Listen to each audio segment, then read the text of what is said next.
कुछ वर्षों पहले तक भारत में हवाई जहाज अमीरों के स्टेटस का प्रतीक था, लेकिन अर्थव्यवस्था के विकास, बढ़ते कारोबार और तेज रफ्तार जिंदगी के बीच हवाई सफर अब स्टेटस सिंबल नहीं रहा, बल्कि यह आम लोगों की जरूरत बन गया है। सरकारी आंकड़ों के मुताबिक पिछले 40 वर्षों में भारतीय हवाई अड्डों पर यात्रियों की संख्या में 30 गुना से अधिक की बढ़ोतरी हुई है। वहीं बीते 2 दशक में विमान से सामान ढुलाई भी 4 गुना बढ़ी है। इंडियन ब्रांड इक्विटी फाउंडेशन की रिपोर्ट के मुताबिक भारत 2024 में यूके को पीछे छोड़ दुनिया का तीसरा सबसे बड़ा उड्डयन मार्केट बन जाएगा। तो चलिए समझते हैं कि कभी कछुए की चाल में विकास कर रही उड्डयन इंडस्ट्री आज नए नए कीर्तिमान कैसे रच रही है। आजादी के बाद काफी समय तक भारत की उड्डयन इंडस्ट्री ने बहुत धीमी गति से विकास किया और इसका सबसे बड़ा कारण था 1953 में भारतीय विमानन का राष्ट्रीयकरण, जिसके बाद देश में 2 ही विमानन कंपनियां बची।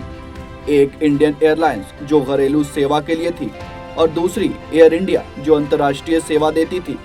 इसके अलावा कोई प्राइवेट विमानन कंपनी को एयर टैक्सी चलाने की अनुमति नहीं थी। लेकिन 1986 में अपनाई गई उदारीकरण की नीति और 1990 की भारत की ओपन स्काई पॉलिसी ने भारत के उड्डयन सेक्टर को विकास के राह पर ला दिया। पिछले 1 दशक पर गौर करें तो भारतीय उड्डयन इंडस्ट्री के लिए स्वर्णिम काल रहा है। मौजूदा सरकार में आई 2 बड़ी योजनाएं, पहली 2016 में आई नेशनल सिविल एविएशन पॉलिसी और दूसरी 2017 में आई क्षेत्रीय हवाई संपर्क स्कीम उड़ान के साथ कई नीतिगत कदम भी उठाए हैं, जिसमें एयर ट्रांसपोर्ट सर्विस के घरेलू विमानन कंपनी में FDI की सीमा 40% से बढ़ाकर 49% कर दी गई।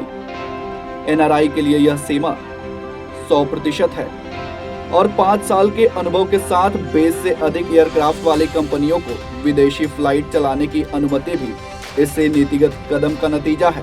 इन नई नीतियों के कारण आज भारत का नागरिक उड्डयन सेक्टर नए मुकाम को छू रहा है। आपको बता दें कि जब उड्डयन योजना शुरू हुई तब देश में 75 हवाई अड्डे थे, पर इस योजना के आने के बाद हवाई अड्डे और हवाई पट्टियों की संख्या 487 हो गई। 1981 में भारत में हवाई जहाज में सफर करने वाले यात्रियों की संख्या 107.4 लाख थी, लेकिन समय समय पर उठाए गए नीतिगत कदम के कारण ये अब 3410.5 लाख पहुंच गई है। भारत के उड्डयन इंडस्ट्री में आधुनिक तकनीक का इस्तेमाल और इसके नीतियों में निर्णायक बदलाव आने वाले समय में भारत को उड्डयन इंडस्ट्री में विश्व गुरु बना देगी।